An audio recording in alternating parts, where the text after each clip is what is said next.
Hello student, कैसे हैं आप लोग। हमारे चैनल नेशनल एग्जाम्स में आप लोगों का स्वागत है। तो उम्मीद है कि आप लोगों की तैयारी बहुत अच्छी चल रही होगी। आज वीडियो कई दिन लेट है क्योंकि मुझे भी फीवर हो गया था, तो इस कारण से वीडियो नहीं आ पाई। अब से कंटिन्यू आप लोगों के लिए वीडियो रहेगी। आज की वीडियो में हम डिस्कस करेंगे इकोनॉमिक्स के टॉपिक्स के लिए। तो पहले कई सारे लोगों ने कॉल करके भी पूछा है और कमेंट भी आए थे कि इकोनॉमिक्स के टॉपिक्स के लिए। तो ये मेन टॉपिक है, कुछ कुछ खास जो मैं आप लोगों को बता रहा हूँ। इसमें जो चीज़ मैं करंट के लिए बताऊंगा वो तो करंट से तैयार करनी है, और इसके अलावा जो टॉपिक्स आपको कंटेम्प्रेरी करना है, मतलब जो कॉन्सेप्ट से करना है, तो वो कॉन्सेप्ट से आप तैयार करोगे। इसके साथ साथ में इसकी कुछ बुक्स भी बता दूंगा कि आपके कहाँ से मिलेंगे। अधिकतर जो मिलेगा ये लुसेंट से मिलेगा और नेट से मिलेगा, ठीक है। अब देखिए शुरू करते हैं। चलो देखो, आरओ और ईओ दोनों के लिए है ये। तो दोनों में लगभग जहां तक मुझे उम्मीद है कि 5-5 के करीब क्वेश्चन आ जाने चाहिए। ईओ में यानी कि अधिशासी अधिकारी में मान के चलते हैं कि 6 से 7 के करीब हो सकते हैं क्वेश्चन। वो भी बहुत रेयर चांस में रहेंगे, नहीं तो 5 की ही उम्मीद है उसमें भी। अब देखो करते हैं शुरू। पहला जो टॉपिक है आर्थिक समृद्धि, आर्थिक विकास का मापन। ये एक लाइन में लिखा गया लेकिन बहुत बड़ा टॉपिक है, ध्यान रखना। आर्थिक समृद्धि, जब जैसे जो भी किताब आप लोगों के पास होगी उसमें सारी चीज आएगी लिखी हुई। जैसे आर्थिक समृद्धि करोगे तो वहां तुम्हें एचडीआई भी लिखा हुआ मिल जाएगा और विकास के मापक मिले जाएंगे। तो वो सारी चीज आपको तैयार करना है और इसका करंट तैयार करना है आप लोगों को ना। करंट तैयार करना है, ये करंट इसका बहुत जगह से मिल जाएगा। इसका अगर आर्थिक समृद्धि करंट करोगे या एचडीआई करंट करोगे तो आपको मिल जाएगा, यूट्यूब पे वीडियो मिल जाएगी और गूगल से सर्च करोगे वहां भी मिल जाएगा। मतलब 2023 का आपको तैयार करना है इसका। अगला देखते हैं, इसमें क्रय शक्ति क्षमता और कोमा है विधि, सॉरी क्रय शक्ति क्षमता विधि। ये बहुत छोटा सा टॉपिक है कि इसके ये ज्यादातर 99% करंट का रहता है कि क्रय शक्ति क्षमता में भारत का स्थान कौन सा है, या वर्तमान में कौन सा देश कितने स्थान पे चल रहा है, लास्ट में कौन है। तो वो सारी चीज रहता है। तो लेकिन इसका कॉन्सेप्ट भी आपको तैयार कर लेना है। कॉन्सेप्ट आपको लुसेंट में मिल जाएगा, नेट पे भी मिल जाएगा। आगे आता है एसडीआर, हरित लेखांकन। ये दोनों जरूर तैयार कर लेना, हर टॉपिक में मिलेगा, ठीक है। वहां से ये मिल जाएंगे आपको, मतलब सॉरी ये हर बुक में मिलेगा, ठीक है। एसडीआर और हरित लेखांकन आपको लुसेंट से पढ़ लोगे तो वहां अच्छा मिल जाएगा, ठीक है, वहां भी ठीक ठाक है। इसके बाद आता है आर्थिक विकास प्रणाली। आर्थिक विकास प्रणाली एक टॉपिक है, इसे अच्छे से कर लेना, बहुत बड़ा टॉपिक आएगा। जैसे सर्च करोगे इसके सब टॉपिक निकल कर आएंगे बहुत सारे, तो वहां से आप इसे कर लोगे, बहुत ज्यादा इसमें कुछ है नहीं, ठीक है। और एक चीज और तुम ध्यान रखना, जितने 5 या 6 क्वेश्चन आप लोगों के आने हैं उसमें से लगभग 3 से 4 तो करंट ही आना है। बाकी 2 या 3 मान के चलो, तुम 3 क्वेश्चन आपका इससे कॉन्सेप्ट से आना है। कॉन्सेप्ट कहाँ से आना है वो मैं भी बताऊंगा। करंट का थोड़ा सा ये आपको ध्यान रखते हुए चलना है। और देखो राष्ट्रीय आय, इसे अच्छे से तैयार कर लेना है। पूरा पूरा कॉन्सेप्ट आएगा, पूरा लुसेंट से भी मिल जाएगा ये, ठीक है। लुसेंट से भी मिल जाएगा, जो भी किताब होगी आपकी उसके आपके वहां से ये मिल जाएगा, ठीक है। उस किताब अदर बुक, ठीक है, तो ये वहां से भी मिल जाएगा। इसके बाद आता है आर्थिक नियोजन।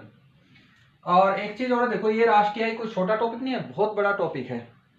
तो इसे पूरे को आप इसके अंदर के सब टॉपिक पढ़ लेना, वहां से सारी चीज मिल जाएगी। अब आता है आर्थिक विकास, आर्थिक नियोजन, ठीक। इसमें आर्थिक नियोजन में वही पंचवर्षीय योजनाएं आएंगी और सारे सिस्टम आएंगे, किस योजना में कौन कौन से उद्योग थे, ये सारी चीज इसमें ही आ जाएगी, वहां से आप इसे कर दोगे। इसके बाद आता है सतत विकास, पूरा एक टॉपिक है। सतत विकास किसने दिया था, कौन सी रिपोर्ट थी, किसके अवधारणा पे आया था, ठीक है। तो ये सारी चीज आपको, जैसे ही सतत विकास अगर गूगल से भी सर्च करोगे तो इससे संबंधित जितने भी एग्जाम से रिलेटेड इंपॉर्टेंट फैक्ट होंगे सारे इसके साथ आ जाएंगे। तो आपको केवल टॉपिक डाल के सर्च करना है, या फिर आपके पास लुसेंट होगी वहां से करना है। इसके बाद आता है गरीबी मापन योजना समिति। देखो बहुत इंपॉर्टेंट टॉपिक है, यहां से आपको इसे ठीक ठाक कर देना है। क्योंकि अगर जैसे मैंने बताया ना राष्ट्रीय आय है, ये अगर कॉन्सेप्ट वाला तो ये भी कॉन्सेप्ट वाला। तो इसमें गरीबी कितने प्रकार की होती है, भारत में किससे कैसे गरीबी मापी जाती है, गरीबी मापने के लिए समितियां कौन कौन सी बनाई गई, या फिर गरीबी दूर करने के लिए योजनाएं कौन कौन सी, वो सारी इसमें आ जाएगी इसी टॉपिक में। जहां गरीबी पढ़ोगे ये सारी चीजें वहीं मिल जाएगी, एक जगह मिल जाएगी। अब आता है बेरोजगारी। देखो बेरोजगारी गरीबी के साथ ही आता है, जब बेरोजगारी होगी तभी गरीबी आएगी। तो ये भी देखना है ऐसे ही, बेरोजगारी के प्रकार, बेरोजगार दूर करने की योजनाएं, समितियां कौन कौन से बनी थी रोजगार के लिए। अब आता है उद्योग प्रकार योजना। अब देखो ये उद्योग वाला टॉपिक भी बहुत बड़ा है, इसमें नवरत्न, महारत्न, मिनी रत्न कौन कौन सी कंपनियां हैं। अधिकतर उद्योग जो जैसे कपड़ा उद्योग कहाँ कहाँ व्यवस्थित है, कोयला उद्योग कहाँ है, या फिर जो परमाणु उद्योग वो किस जगह स्थापित है। तो ये सारी चीजें आप लोगों को पूछी जाती हैं, वहां से आप इसे करोगे। उद्योग वाले टॉपिक में सारा डिटेल से मिल जाएगा, लुसेंट से देख लेना, वहीं से मिल जाएगा। ठीक है, अब आता है सेवा क्षेत्र। देखो सेवा क्षेत्र का आता है करंट का टॉपिक। इसमें सेवा क्षेत्र में अधिकतम आपको पता ही है कि पिछले 2-3 साल से सॉफ्टवेयर सबसे ऊपर ही चल रहा है वर्तमान में। तो आपको देखना है कि सेवा क्षेत्र में सबसे अधिक योगदान कौन सा पार्ट कर रहा है, वो पूरी आपको करंट में लिस्ट मिलेगी। सेवा क्षेत्र, अगर सेवा क्षेत्र और करंट अफेयर डाल के आप सर्च करोगे तो पूरी लिस्ट मिल जाएगी आपको, गूगल में मिल जाएगी और यूट्यूब पे भी लोगों ने दिया हुआ, वहां से आप नोट बना लेंगे। इसका बड़ा सिंपल है, आराम से हो जाएगा। सेवा क्षेत्र अधिकतर करंट में आता है, ध्यान रखना। ठीक है, उद्योग इसके साथ आएगा जिसे कॉन्सेप्ट में हम बोलते हैं। ठीक, अब आता है आयात निर्यात भुगतान संतुलन। भुगतान संतुलन में ही तुम इसमें पढ़ोगे मुद्राओं के बारे में। ठीक है, मुद्रा का अवमूल्यन अधिमूल्यन, तो ये सारा इसमें ही आ जाएगा। मैंने केवल एक ही लिख दिया भुगतान संतुलन, बहुत सारी चीज आएंगी इसमें। ठीक है, अब आयात निर्यात, ये भुगतान संतुलन से जुड़ा हुआ है। अगर निर्यात अधिक होगा तो आपका प्लस में रहेगा भुगतान संतुलन, जो खाता रहेगा आपका। ठीक है, अब इसके बाद आता है मुद्रा, बैंकिंग, बीमा, शेयर मार्केट। ये बैंकिंग ठीक ठाक मुद्रा और बैंकिंग ठीक ठाक करके कर लेना, क्योंकि शुरू के जो बैंक थे उनके राष्ट्रीयकरण कब कब हुआ, किस किस कारण से हुआ, और कौन कौन से मेन पहले बैंक थे, वर्तमान तक क्या स्थिति है, या फिर नोटबंदी कब कब हुई, डिमोनेटाइजेशन बोलते हैं जिसे। ठीक है, कब कब हुआ वो, तो ये सारी चीज आपको लुसेंट में मिलेगी, हर किताब में मिल जाएगी, बहुत ज्यादा होपलेस होने की जरूरत है नहीं। ठीक, अब अगला आता है राजकोषीय घाटा। ये भी पूरा का पूरा मिल जाएगा। जीएसटी जरूर तैयार करना, जीएसटी से आता है। जहां राजकोषीय घाटा जीएसटी पढ़ोगे वहां 3-4 और ऐसे इफेक्ट मिलेंगे। ठीक है, और छोटे छोटे टॉपिक्स मिलेंगे, वो भी तैयार कर लेना इसमें। अब आता है बजट। बजट आपको उसी साल का, मतलब 2023 का ही तैयार करना है आपको। मेन मोटा मोटा तैयार करना, उत्तराखंड का भी और सेंटर का भी। अब इसके बाद आता है अंतर्राष्ट्रीय व्यापारिक संगठन। ये संगठन बिल्कुल ध्यान से देख लेना, WTO खासकर याद कर लेना। जितने भी व्यापारिक संगठन है ये तुम्हारे, जैसे अगर मान लो तुम लुसेंट से पढ़ रहे हो, लुसेंट में इकोनॉमिक्स के पार्ट में पीछे दिए रहते हैं सारे, जो मतलब अर्थव्यवस्था से संबंधित है, तो सबकी डिटेल वहां से मिल जाएगी, आप वहां से कर लोगे। तो कहने का मतलब ये है कि आपका आना है 5 या 6 नंबर का। ठीक है, जीएस है पूरी 200 नंबर की। और अगर आपको ये लगता है आप लोगों ने पहले पढ़ रखा है ये इतना पूरा, ठीक है, पहले पढ़ रखा है, एक बार रिवाइज करके आपको 3 या 4 या 2 नंबर आप लोगों के भी बढ़ते हो, तो ये इसमें कोई बुराई नहीं है। तो इसे एक बार मोटा मोटा रिवाइज कर लेना। और देखो मैं एक चीज बोलता हूँ कि इकोनॉमिक्स और ज्योग्राफी लाइफ में एक बार पढ़ी जाती, एक बार ढंग से कॉन्सेप्ट क्लियर कर लो, उसके बाद कॉन्सेप्ट आपका लाइफ टाइम के लिए आपके दिमाग में फिट होगा। जब भी जो भी करंट होता रहा उसमें जोड़ते रहो, आपको केवल करंट पढ़ना है। लेकिन अगर जो लोग इसे पहली बार पढ़ रहे होंगे तो वो थोड़ा सा अपने समय को मैनेज करके पढ़े। ऐसा नहीं कि इसके चक्कर में वो और सब्जेक्ट खत्म कर दे, और सब्जेक्ट नहीं खत्म करने।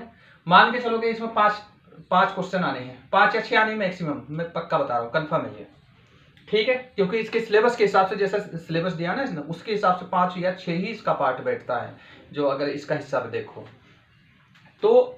अगर जो लोग नए हैं इसमें और वो इसमें बहुत ज्यादा टाइम लगाए तो उन्हें नुकसान हो सकता है। आपको केवल इतना करना है, इसमें पढ़ना तो ऐसा नहीं ये छोड़ना है, अपने हिसाब से ऐसे देख लेना है कि प्रीवियस ईयर के अधिकतर क्वेश्चन लगा देने हैं इसमें। ठीक है, इसमें क्या करना है, उत्तराखंड के जितने प्रीवियस ईयर के क्वेश्चन है, जो पीसी खासकर यूपीएससी वाले, ठीक है, यूकेपीएससी वाले, जिसमें आरओ पिछले वाले आरओ देख लेना, उसमें से कॉन्सेप्ट लेना। ठीक है, अब और जो पिछले वाले लगा होगा उसमें करंट नहीं लेना, ध्यान रखना, कॉन्सेप्ट पीसीएस, लोअर पीसीएस या फिर जितने आरओ हुआ है या और जितने एग्जाम कराए हैं, तो उसके अगर तुम प्रीवियस ईयर भी सारे इकोनॉमिक्स में लगा दो तो सारे के सारे आपको लगभग 5 के 5 भी मिल सकते हैं यहाँ से। नहीं तो आपके पास जो किताब होगी उससे आप कर लेना, आपका काम लुसेंट से भी चल जाएगा। बहुत मोटी किताब से, लाल एंड लाल बोलते हैं इतनी मोटी किताब, एक यूट्यूब पे मैं बता रहा था, वो कह रहे थे कि वो पढ़ लो, वो नुकसानदायक रहेगी, बिल्कुल मत पढ़ना। वो आईएएस मेंस या पीसीएस मेंस के लिए पढ़ी जाती है, वो नहीं पढ़नी।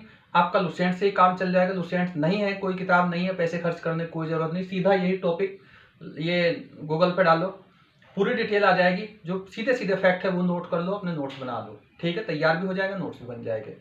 तो आज का टॉपिक इतना ही है, और शायद ये लास्ट टॉपिक है इसमें जो मैंने जीएस का जो मैं बता रहा था। बाकी इसमें छोटे छोटे बचे हैं, जैसे कंप्यूटर का क्या पढ़ना चाहिए, इसके बाद सांख्यिकी बचा है या फिर एग्रीकल्चर बचा है। तो ये कुछ टॉपिक जो बीच बीच में मैं आप लोगों को वीडियो बना के दे दूंगा, वैसे तो ज़्यादा अधिकतर ये ओपन है ही।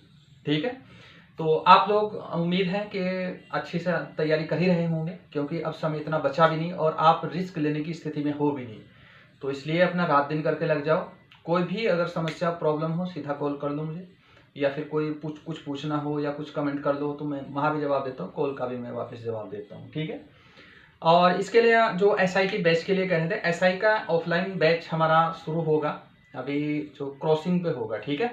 देहरादून करणपुर के पास क्रॉसिंग, वहाँ ये शुरू होगा।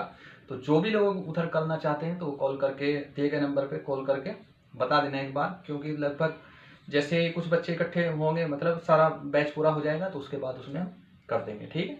बैच हमारा छोटा ही रहता है, मिनिमम रहता है, मैक्सिमम 15 या 20 बच्चों का रहता है, इससे ज़्यादा होता ही नहीं, ठीक है। क्योंकि ना तो हमारे पास जगह ही है इतनी बैठाने की, और दूसरी यह है कि ज़्यादा बच्चों को बैठा के फिर उनको पूरा फोकस भी नहीं किया जा सकता। तो चलिए मिलते हैं अब नेक्स्ट वीडियो में।